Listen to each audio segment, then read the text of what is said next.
आज ही Doubtnut app download करें। Doubtnut पर होगा अब आपके सभी मैथ्स, केमिस्ट्री, फिजिक्स और बायोलॉजी डाउट्स का सफाया। बस अपने क्वेश्चन की फोटो खींचो, उसे क्रॉप करो और तुरंत वीडियो सोल्यूशन पाओ। Download now.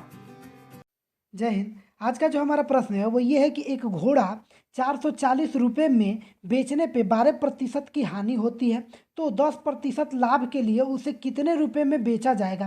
तो देखिए, बेचने 10% का लाभ चाहिए, तो इसके लिए सबसे पहले हमें क्रय मूल्य का पता होना जरूरी है। तो क्रय मूल्य, चूंकि देखिए वह राशि जिस पे वस्तु बेची जाती है उसे विक्रय मूल्य कहा जाता है, यानी कि ये जो 440 है ना, वो विक्रय मूल्य है, और जब इसमें बेचा जाता है ना तो उसको 12% की हानि होती है। हम लोग जानते हैं कि जो प्रतिशत हानि का जो सूत्र होता है वो क्या होता है, प्रतिशत हानि बराबर जो होता है वो होता है हमारे पास क्रय मूल्य माइनस विक्रय मूल्य, और बाटा में क्या आ जाता है, बाटा में आता है हमारे पास क्रय मूल्य, और गुणे में आ जाता है हमारे पास 100। तो यदि प्रतिशत, यदि उसको 12% की हानि होगी, तब हम क्या करेंगे, क्रय मूल्य ज्ञात करने की कोशिश करेंगे। कब? जब वस्तु जो है वो 440 रुपये में बेची गई है, और क्रय मूल्य तो खैर हमें ज्ञात ही करना है, और गुणे में क्या कर देंगे, हम 100 कर देंगे। इसको यदि कटाइएगा तो क्या हो जाएगा, ये कितने मर्त में कट जाएगा, तो ये कट जाएगा। ये दो दो मर्त से कटाते हैं, तो 12 को यदि हम लोग 2 से कटाए तो ये 6 दूना 12 हो जाएगा, ये क्या हो जाएगा, 50 मर्त में कट जाएगा।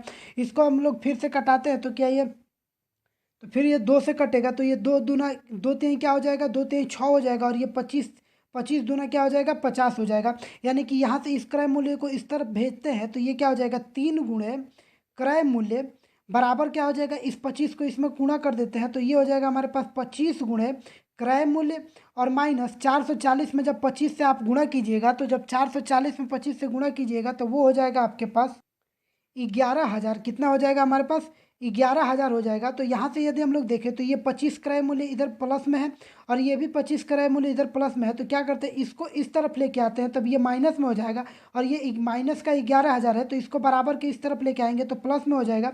तो जब 25 में से 3 घटेगा, तो 25 में से 3 घटेगा तो ये कितना हो जाएगा, तो 25 में से 3 घटेगा तो 22 क्रय मूल्य, 22 गुणे क्रय मूल्य बराबर क्या हो जाएगा हमारे पास, बराबर हो जाएगा 11,000। कितना हो जाएगा, 11,000। यानी कि हम कह सकते हैं कि जो हमारा क्रय मूल्य होगा वो क्या हो जाएगा, वो हो जाएगा हमारे पास 11,000 बटा 22। यानी कि जब इसको आप हल कीजिएगा तो इसका मान निकल करके आ जाएगा, जो कि क्या होगा, 500 हो जाएगा। यानी कि अब हमारे पास क्रय मूल्य निकल गया।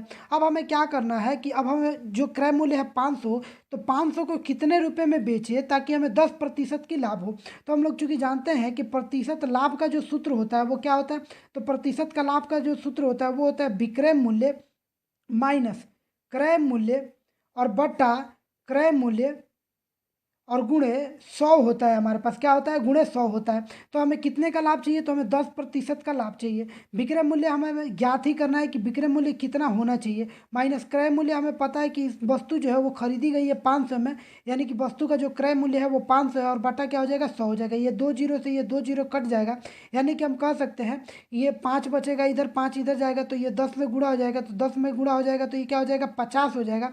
50 बराबर विक्रय मूल्य माइनस क्या हो जाएगा हमारे पास 500, ये माइनस का है, इसको इस तरफ भेजते हैं तो वो प्लस में हो जाएगा। यानी कि विक्रय मूल्य जो होगा वो हमारे पास क्या हो जाएगा, ये 500 इधर आके जुटेगा तो ये हो जाएगा हमारे पास 550। यानी कि उस वस्तु को यदि हम लोग 550 रुपये में बेचेंगे तो हमें 10% की लाभ प्राप्त होगी। यानी कि जो हमारा विकल्प सी जो है वो इस प्रश्न के लिए सही उत्तर होगा। क्लास 6 से 12 से लेके नीट, IIT, JEE मेंस और एडवांस के लेवल तक 10 मिलियन से ज्यादा स्टूडेंट्स का भरोसा। आज ही डाउनलोड करें डाउटनेट ऐप या व्हाट्सएप कीजिए अपने डाउट्स 8400 400 400 पर।